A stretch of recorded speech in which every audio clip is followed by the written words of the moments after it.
여러분 안녕하세요. 백일고전지의 융합 통찰력 향상을 위한 심화과정 문학 분야의 사랑을 강의하게 된 유아교과 교수 성영실입니다.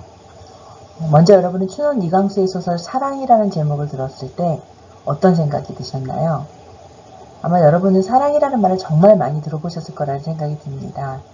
그리고 누구나 한 번쯤은 사랑을 했거나 또는 지금 누군가와 사랑을 하고 있거나 아니면 앞으로 누군가와 사랑을 하고 싶은 그런 분들도 계실 것 같습니다. 흔하지만 이런 사랑이라는 말을 생각하면 우리는 머릿속에 또는 가슴속에 무엇인가 떠오르는 이미지가 있을 것 같아요. 사람일 수도 있고 어떤 이야기일 수도 있고 또 경험일 수도 있을 것 같습니다. 그리고 그 사랑을 우리는 보통 이해할 수 있을 것 같은 그런 느낌이 들거든요. 그런데 오늘 춘원 이강수의 장편소설 사랑에 나오는 사랑은 어쩌면 우리가 이해하기 어려운 사랑일 수도 있을 것 같습니다. 저도 이 소설을 접하기 전에는 이 주인공들의 사랑을 이해하기 어려웠어요.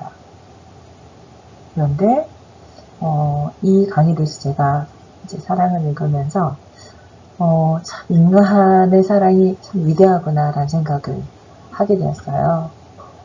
그래서 저는 이강수의 사랑을 시대의 억압과 역경을 초월한 사랑과 희생의 위대함이라고 정의를 내리고자 합니다. 그런데 여러분의 정의, 여러분의 생각은 다를 수 있겠죠. 그래서 이 고전 강의를 통해서 여러분이 춘원 이강수의 사랑에 대한 여러 가지 이해와 어떤 사랑에 대한 가치를 정립할 수 있는 그런 계기가 되는 그런 시간이 되었으면 좋겠습니다. 그럼 이제 저와 함께 춘원 이강수의 사랑 속에서 그 사랑이 어떤 사랑인지 한번 살펴보도록 하겠습니다.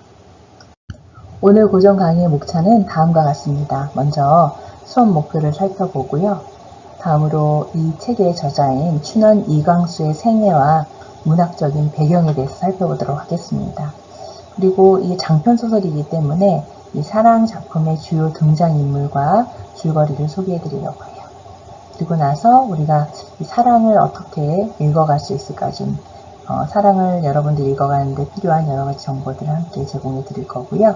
그리고 이 춘원 이광수의 이 사랑관과 이 당대 사회에 미친 영향에 대해서 살펴보고 이 고전을 통해 여러분들과 함께 나누고 싶은 생각해보기로서 마무리하도록 하겠습니다. 오늘 수업의 목표는 첫 번째, 춘원 이강수의 삶과 문학적 배경을 이해하는 것입니다. 두 번째는 사랑 작품의 주요 내용과 주제를 분석해 보고요. 그리고 세 번째는 사랑 작품에 나타난 사랑의 다양한 형태와 의미를 탐구하고, 네 번째, 춘원의 사랑관이 당대의 사회에 미친 영향을 탐구하려고 합니다. 그리고 마지막으로 사랑에 대한, 이 장편소설 사랑에 대한 가치와 의미를 통찰하는 것에 수업 목표를 두고 있습니다. 소설 사랑은 한국 현대소설의 새로운 장을 개척한 작가 중에 한 분인 춘원 이광수의 장편 소설입니다.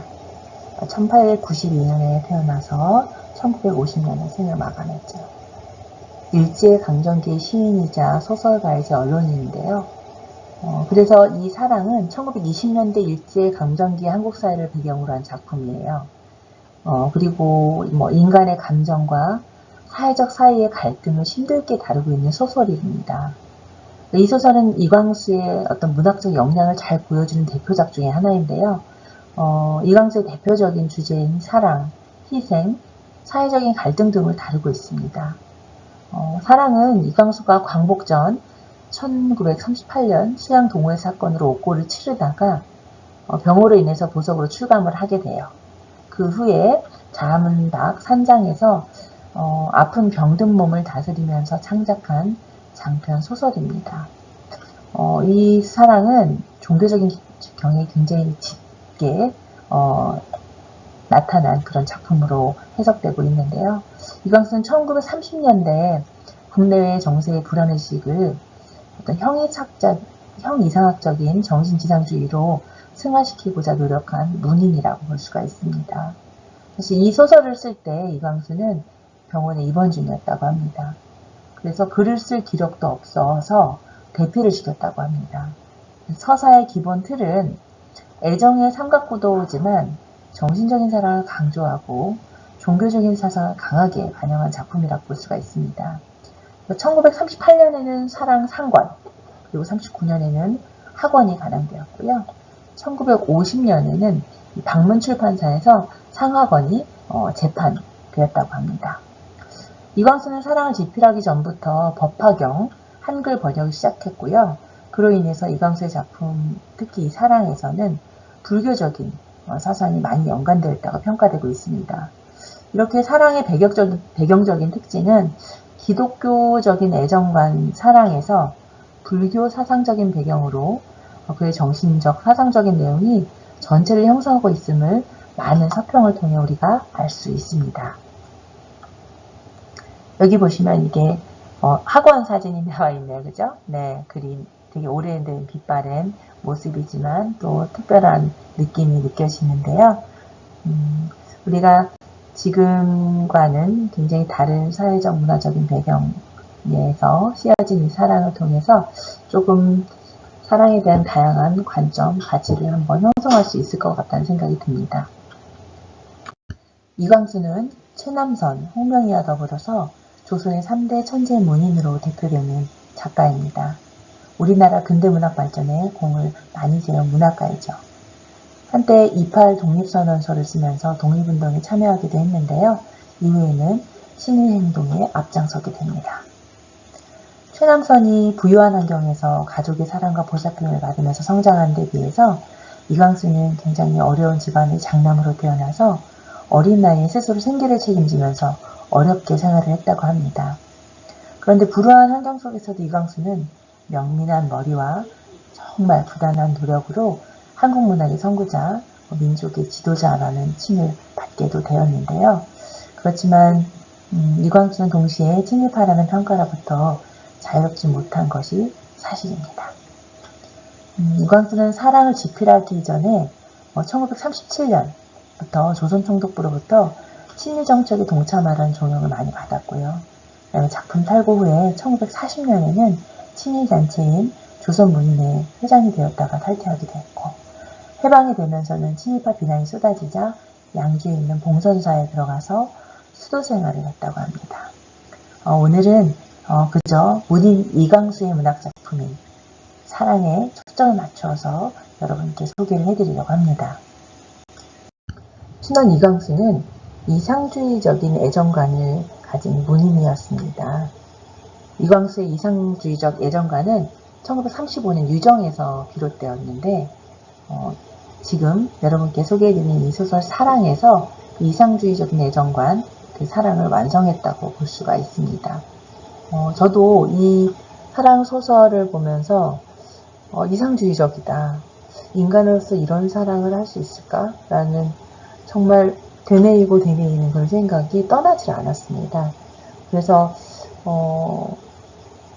이제 유정에서 시작해서 사랑을 통해서 그런 이광수의 이런 애정관은 사실 결국 이광수가 말년에 도달한 인생관, 결국 끝없이 높은 사랑을 찾는 그런 것이었습니다. 그래서 부처의 사랑이라든지 차별이 없는 평등적인 사랑, 그리고 모든 중생, 모든 것을 사랑하는 사랑, 이러한 사랑이 이광수가 말하는 끝없이 높은 사랑이고 인생의 최고 목표였다고 볼 수가 있습니다. 사실 자료가 굉장히 귀해서 여러 자료들을 많이 찾았었는데요. 이광수가 19세 때 1911년에 이 모습부터 1919년 모습, 23년 모습, 1937년 모습까지를 조금 이광수의 삶의 흔적과 흐름이 나타나는 그런 사진들을 한번 제시해 보았습니다. 우리가 이광수의 사랑을 이해하기 위해서는 그의 작품의 문학적인 배경을 좀 살펴볼 필요가 있는데요. 첫 번째 무정을 소개하겠습니다. 무정은 처음엔 1917년 1월 1일자 매일신보에 연재된 소설입니다. 그래서 1917년에 1월 1일부터 6월 14일까지 연재된 신문 연재 소설인데요. 그 다음해인 1918년에 광익서관에서 단행본으로 간행되게 됩니다. 사실 이 무정은 초판본은 1913년에도 이렇게 발간되었었네요. 사실 이 무정은요, 근대문학 사상 최초의 장편소설로 간주되고요. 이광수가 작가로서의 명성을 굳히게 한 그런 작품이라고 보시면 되겠습니다. 그리고 내용적으로 연애 문제나 새로운 결혼관을 통해서 당대 최고의 시대적인 작품으로 받아들여진 문명 개화를 표방한 작품이라고 해요. 정말 그 당시에 정말로 인기가 많은 베스트셀러였다고 평가되고 있습니다. 그리고 자아의 각성을 바탕으로 한 남녀 간의 애정 문제를 민족에 대한 각성으로까지 확대시킨 그러한 소설로 보시면 되겠습니다. 그리고 왼쪽이 보시면 정말 세월의 흐름이 느껴지는 이 책 표지를 볼 수가 있는데요. 사실 이광수는 이 무정으로 인해서 정말 유명한 작가가 되고 명성을 얻게 되는 그런 장편 소설로 보시면 되겠습니다. 다음으로 유정입니다. 무정, 유정, 사랑, 굉장히 제목이 굉장히 단순하면서 비슷하죠. 유정은 1933년 작품인데요. 사실 1933년 10월 1일에서 12월 31일까지 조선일보에 연재된 장편 소설입니다. 여기도 보시면 또 느낌 있죠? 그죠? 자, 1인칭 소설로 되어 있고요. 편지나 일기 등이 삽입되어서 굉장히 고백적인 소설의 양식을 취하고 있다고 합니다. 그래서 이 유정은 주제와 형식이 잘 조화롭게 기술되어 있는 작품으로 평가받고 있고요. 사실 절대적인 애정, 사랑 또는 이상적인 사랑을 추구하는 이광수의 연애관, 사랑관이 엿보이는 그런 작품이라고 보시면 되겠습니다. 사실 이광수의 이상주의적인 애정관은 유정에서 체계화되었고요. 사랑에서, 다음 작품인 사랑에서 완성된 체계를 확립하게 되었다고 합니다.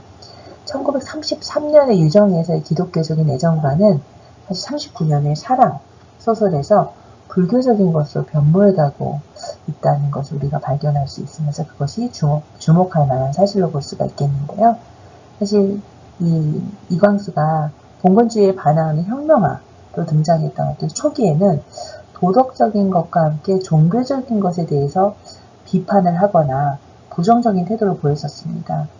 그런데 이상주의적인 사상이 점차 그의 정신적, 사상적인 내용이 전체를 형성해 감에 따라서 이광수는 오히려 종교적인 세계로 들어가는 그런 상황이 되었다고 해요. 그래서 앞에서 말씀드린 바와 같이 초기의 이광수의 기독교적인 이상관에서 후기의 불교적인 이상관은 이 유정 작품에서 확실하게 나타나는 것으로 볼 수가 있습니다. 자, 다음으로는 사랑이에요. 자, 우리가 사랑을 다루기 전에 사랑에 대해서 이야기를 해보고 싶은데요. 여기 사랑 학원이 나와 있네요. 요거는 사실 2014년에 재판된 거죠. 재판된 책의 표지를 제가 제시하고 있는데요. 사실 이 사랑은요, 1938년 춘원 이광수가 옥고를 치른 뒤에 병원에서 집필했다고 합니다. 이광수의 사상적인 배경인 기독교와 불교를 아우르는 이상주의적인 사랑을 제시하고 있는데요. 지금 현대를 살아간 젊은 세대의 관점에서는 이 사랑의 의미를 함께 공감하면서 대적해 볼 수 있을까라는 의문이 들 정도로 지금 우리 세대 현대적인 의미의 사랑과는 굉장히 다른 의미를 또는 다양한 의미를 부여할 수 있다고 보이는 그런 작품으로 볼 수가 있습니다. 그래서 어쩌면 이것이 사랑인가 이것이 사랑이 아니다 라고 비판적인 상상의 나래를 펼 수도 있는 작품으로 평가될 수 있다고 저는 생각이 됩니다. 사실 사랑은 주인공 스녹과 스녹의 첫사랑 안빈을 중심으로 전개가 됩니다. 이따 제가 중심 인물들을 소개해드리긴 할 텐데요. 우선 간단히 설명드리면 스녹이 첫사랑인 안빈을 만나게 되면서 사랑이 시작됩니다. 그런데 시간이 흐르면서 사랑으로 발전되기도 하고 갈등 구도가 펼쳐지기도 되고요. 스녹과 안빈이 사랑을 두 사람이 서로 키워가긴 하지만 사회적인 어떤 주변의 사회적인 압력과 개인적인 갈등으로 인해서 정말 큰 어려움을 겪게 되는 것이 소설 전반에 걸쳐서 나타나게 됩니다. 그러면 소설 사랑에서 제시하는 사랑의 본질과 의미는 무엇일까요? 아직 우리가 내용을 깊게 살펴보지 않았기 때문에 떠오르진 않을 수 있지만 제가 계속 강조하죠. 내가 왜 위대하다고 사랑의 의미를 이야기했는가? 정말 이 사랑과 희생의 위대함, 그런 것이 이 소설을 통해서 전반적으로 나타나는데, 그 본질과 의미가 무엇일까? 이 소설 사랑이 당시 사회에 전달하고자 하는 사회적인 메시지는 무엇일까요? 저는 그래서 여러분들이 지금 이 강의를 통해서 사랑과 또는 사회적인 제약 간의 관계에 대해서 좀 생각해 볼 수 있는 그런 시간이 되었으면 좋겠습니다. 사실 사랑은 애정 문제가 중심이 된 작품이에요. 불교적인 인생관이나 이상 그런 것들이 직접적으로 취급될 성질은 아니거든요. 그러면서도 거의 불교적인 인생관을 일관되게 기술되고 있어요. 그래서 주인공 안비는 그의 인간적인 성실성에 있어서는 무정의 주인공 형식이나 흑의 허승과 같은 그런 유형의 인물이에요. 그런데 그의 철학적인 사고방식이나 인생관에 있어서는 다른 세계, 다른 관점을 가지고 있어요. 그것은 바로 그 철저한 불교적 교리에 의한 사상적이고 정신적인 핵심을 지니고 있는 점으로 볼 수가 있겠는데요. 사실 이광수의 이상주의적 경향의 중요한 한 요소가 뭐냐면 종교적인 이념이거든요. 근데 그것이 기독교적인 것에서 출발해서 불교적인 세계를 이해하면서 그 기초를 형성했다는 것이 좀 우리가 시사하는 바가 있다는 생각이 듭니다. 사실은 실제로 이광수가 후에 불교에 기일을 했어요. 그 사실을 볼 때도 이광수의 작품을 통한 정신관이 어떤 불교적인 세계로서 설명될 수 있다는 생각이 듭니다. 소설 사랑이 얼마나 인기가 있었는가를 살펴볼 수 있는 하나의 예로 이 소설 사랑이 영화화 되었습니다. 그것도 3번이나요. 지금 같으면 있을 수 없는 일이라고 생각이 되거든요. 1957년, 67년, 87년에 3번이나 영화화 되게 됩니다. 여기 보시면 주인공 안빈 역의 심영균 아시나요? 이름을 모르는 분은 MZ세대일 것 같고요. 저는 조금 알아요. 자, 안빈 역의 신영균, 석순원 역의 문희. 네, 저도 문희 알고요. 김지미도 알거든요. 이순재, 한은진.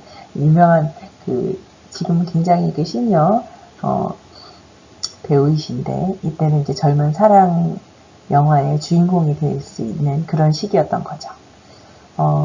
그런데 이 소설 사랑을 통해서 사랑이라는 게 변하지 않았을 때, 그때서야 비로소 사랑이라고 할 수 있다는 것을 그런 메시지를 전달하는 영화였다고 합니다. 그래서 여러분들 좀 새롭겠지만 지금 영화 포스터가 굉장히 다르죠. 네, 저는 근데 사실 이렇게 흑백의 영화 포스터가 굉장히 많이 더 와닿는 그런 느낌이 듭니다. 그러면 사실 여러 사랑 단행본이 이제 재판됐고 여러 출판사에 의해서 이제 다시 재발은 됐거든요. 그런데 저는 2008년에 문학과 지성사에서 나온 이 책을 참고를 했고요. 저희 도서관에서 이 책을 다루고 있습니다. 그런데 다른 단행본이나 출판사의 경우도 사실 이 문학과 지성사 책은 굉장히 두꺼워요. 네, 그래서 혹시라도 이제 여러분들이 읽어보고 싶다라고 생각했을 때 도서관에 오시면 이 책이 있지만 또 우리가 각자 여러분들이 살고 있는 지역사의 도서관에는 또 다른 사랑 소설책이 구비되어 있을 거니까 꼭 한번 읽어보시기 추천드리고요. 사실 이 제목만으로도 목차만으로도 저는 이 주인공들의 사랑이 많이 느껴진다는 그런 느낌이 들었거든요. 그래서 사랑하는 이의 곁으로 여기 뭐냐면 순옥이 14살 때부터 안빈의 글을 읽고 글을 사모하게 돼요. 얼굴도 모르는데. 네. 그런데 중등 영어 교사하던 선생님인데 그 교사직을 내려놓고 안빈이 운영하는 병원의 간호부, 지금은 간호원, 간호사라고 할 수 있겠죠. 병원으로 들어가게 됩니다. 그리고 그 다음에 둘이 서로 사랑하면서도 표현할 수 없는 네, 그런 시간을 경험하게 돼요. 그리고 쌍곡선 인연의 길, 죽음의 저쪽 떠나는 길, 그러면서 사실 굉장히 스토리가 너무 슬퍼요. 슬프기도 하고 이럴 수 있을까라는 생각이 들고, 쭉 순한 사랑이길 사랑에는 한이 없다. 제목으로 이렇게 소개를 해드리겠는데요. 우선 이 책, 이 사랑을 이해하기 위해서 우리가 각각의 이 소설에 나오는 인물들에 대해서 좀 살펴볼 필요가 있거든요. 그래서 사랑의 주요 등장인물을 한번 분석해 보도록 하겠습니다. 자, 등장인물은 그렇게 많진 않아요. 이제 주요 인물인데요. 석순옥, 안빈, 인원, 천옥남, 허영, 서경호, 한씨가 나옵니다. 제가 간단하게 그 등장인물 특징을 제시했는데요. 쭉 들어보시면서 앞으로 이제 소설을 읽어 나가실 때 등장인물을 이해하고 시작하시면 많이 도움이 되기 때문에 설명을 해드리도록 하겠습니다. 사실 소설의 큰 등장인물들 중심으로 소개해 드릴 텐데요. 우선 석순옥, 네, 자, 교육을 받은 중등 영어 교사예요. 그리고 미모도 뛰어났죠. 그리고 어려서 안빈의 작품을 읽고 정신적으로 사랑을 해요. 그러면서 정신적으로 사랑하기 때문에 그 안빈의 사상에 힘입어서 어려움 속에서도 주위 사람들에게 헌신하며 사는 말 그대로 성스러운 여인이었어요. 왜냐면 왜 성스럽다는 표현을 하냐면 이 소설 속에서 석순옥이 하는 그 사랑의 모습, 그 가치관은 인간이라기보단 성자에 가까운 그런 모습이었거든요. 그리고 또한 종교적인 신념이 강하고 순정적인 여성이에요. 그래서 그 어릴 때 글을 읽고 받은 그 감명이 정신적인 사랑으로 이어질 수 있다는 것마저 우리가 알 수 있을 것 같고요. 어쨌든 안빈의 병원에서 간호부로 이제 근무하면서 안빈 곁에서 어려움 속에서도 주변 사람들에게 헌신하며 살아가는 그런 인물입니다. 자, 두 번째 주인공 이제 안빈인데요. 사실 석순옥이 안빈의 글을 읽고 감명받아서 정신적으로 사랑하게 되었다고 했잖아요. 그래서 처음에는 작가였어요. 그 다음에 의사가 된 사람인데 굉장히 근엄하고 약간 안빈도 성스러운 면이 있어요. 그리고 철학적인 사고방식이나 인생관에 있어서도 불교적인 좀 사상을 지닌 인물로 그려지고 있거든요. 그래서 그런데 저는 읽으면서 안빈에 대해서 또 굉장히 복잡한 생각이 많이 들었거든요. 그 내용을 나중에 이제 설명 좀 이해를 하실 수 있을 거예요. 자, 인원은요, 순옥이, 이 석순옥의 선배예요. 그러면서도 굉장히 든든한 후원자예요. 지지자예요. 그렇지만 이제 순옥이가 안빈을 사랑하는 그런, 이상적이고 정신적인 사랑을 이해하면서도 사실은 현실적으로 굉장히 날카로운 눈을 가지고 있어요. 그래서 순옥이를 굉장히 지원하고 지지하고 사랑하지만 어쩔 땐 정말 냉철하게 순옥의 사랑에 대한 것들을 콕콕 꼬집어서 말해주는 그런 냉철한 눈을 가지고 있는 사람이에요. 그런데 후에는 사실 그 순옥이 안빈의 가족 그 아이들을 볼 수 없는 상황이 되자 그 안빈에게 그 인원이도 감동을 해서 그 아이들을 돌봐주기도 하고 또 다른 사람을 위해서 봉사하는 그런 생을 살아가는 그런 인물입니다. 저는 인원 인물이 굉장히 매력적이라는 생각이 들었고요. 개인적으로. 그 다음에 천옥남은 누구냐면 안빈의 아내예요. 그 순옥이가 사랑하는 정신적으로 사랑하는 안빈의 아내인데 남편을 위해서 굉장히 헌신했어요. 사실 안빈이 작가였다가 의사가 되기 위해서 그 공부를 할 때 바느질을 하면서 재봉질을 하면서 정말 가정을 일구어서 안빈이 의사로서 살아갈 수 있도록 도는데 굉장히 가정을 일으킨 정말 생활력 강한 여자라는 생각이 들거든요. 정말 남편을 위해 헌신했어요.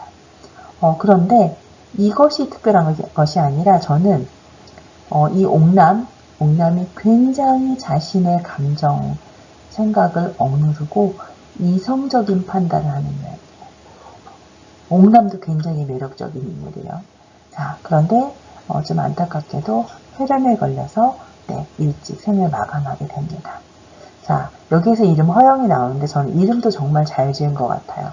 허영은 사실 순옥의 남편입니다. 법적인.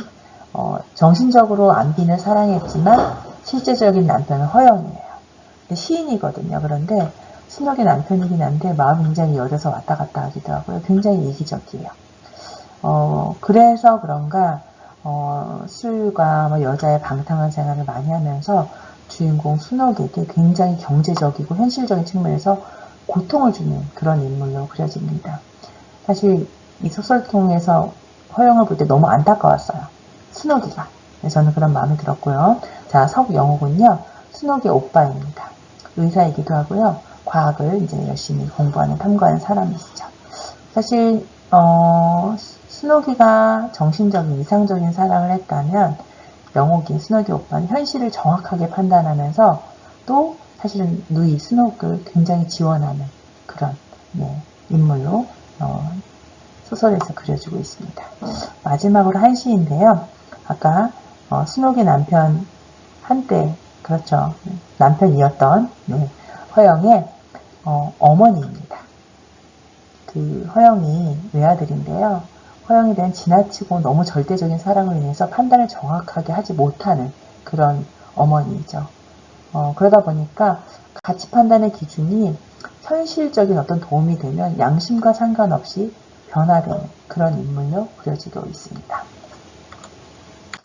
자, 지금까지 친원 이광수의 생애와 그의 문학적인 작품, 배경을 살펴보았고요. 소설 사랑의 주요 등장인물을 좀 살펴보았는데요. 다음 차시에서는 이광수의 사랑의 줄거리와 함께 그 작품의 가치와 의의에 대해서 좀 살펴보도록 하겠습니다. 수고 많으셨습니다.